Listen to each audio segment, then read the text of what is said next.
2024 সালের লোকসভা নির্বাচনে 4 নম্বর দার্জিলিং লোকসভা কেন্দ্রে তৃণমূল কংগ্রেসের মনোনীত প্রার্থী গোপাল লামার সমর্থনে সোশ্যাল মিডিয়ায় ইন্টারভিউ দিচ্ছেন উত্তর দিনাজপুরে চোপড়ার 4 বারের নির্বাচিত বিধায়ক মাননীয় হামিদুর রহমান সাহেব। নমস্কার দাদা। নমস্কার।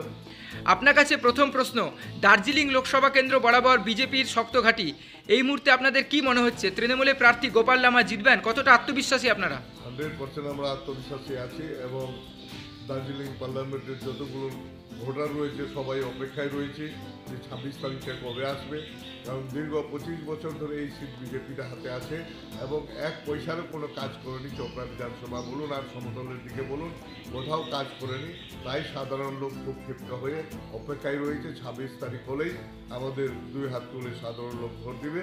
এবার আমাদের গোপাল লামা অবশ্যই জিতে আসবে।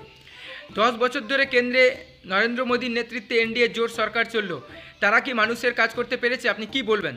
তারা সাধারণ লোকের কোনো কাজ করেনি। সাধারণ লোকের জন্য কোনো উন্নয়নের ব্যাপার নিয়ে কোনো সাউতাবাজি ডিপবাজি কথা বলে গেছেন, সেটা সাধারণ লোকের চোখে ধরা পড়েছে।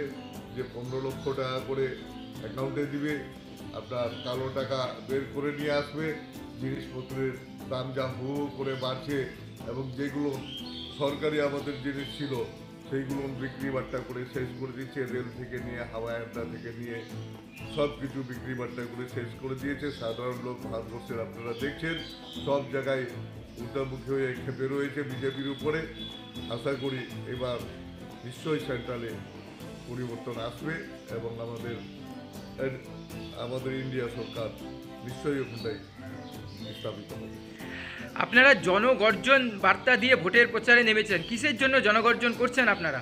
আমরা লোকসভায় যার জন্য এবং বিজেপির বিরুদ্ধে জনগর্জন সভা কলকাতায় যে আমাদের ব্রিগেডে ডেকেছিল, ওই জনগর্জন সভা থেকেই আমাদের সাধারণ গ্রাম বাংলা থেকে শহর বন্দর সব জায়গায় সাধারণ লোকের গর্জন শুরু হয়েছে বিজেপি সরকারের বিরুদ্ধে। তার প্রতিফলন জবাব দেবে 24-এর লোকসভা নির্বাচনে, আপনারা সবাই দেখতে পাবেন। দার্জিলিংয়ে সিপিএম কংগ্রেসের জোটের প্রার্থীও রয়েছে, তারা কি কোনো ফ্যাক্টর হবে, কি বলবেন? এরা সিপিএম কংগ্রেস কোনো ফ্যাক্টরই নেই দার্জিলিংয়ে, এদের দূরবীন দিয়ে খুঁজলেও পাওয়া যাবে না।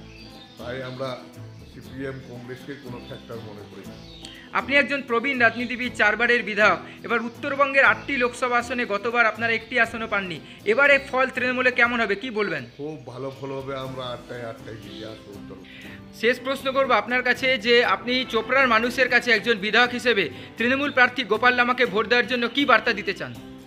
আমরা তো দুই হাত তুলে ভোট দেবো এবং বার্তা এটাই হচ্ছে, গোপাল লামাকে আমরা বলেছি, সব পাবলিকেই বলেছে সেদিন কর্মে সবাই সপ্রায়, যে আমরা উত্তরবঙ্গের যে কয়টা বিধানসভা রয়েছে তার থেকে আমরা ডেরা ভোট দিয়ে পাঠাবো চোপড়া থেকে।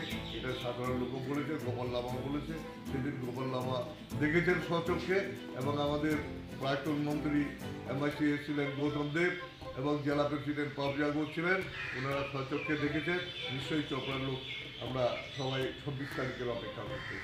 এতক্ষণ ধরে দার্জিলিং লোকসভা কেন্দ্রে তৃণমূল কংগ্রেসের মনোনীত প্রার্থী গোপাল লামার সমর্থনে ইন্টারভিউ দিলেন চোপড়ার মাননীয় বিধায়ক হামিদুর রহমান।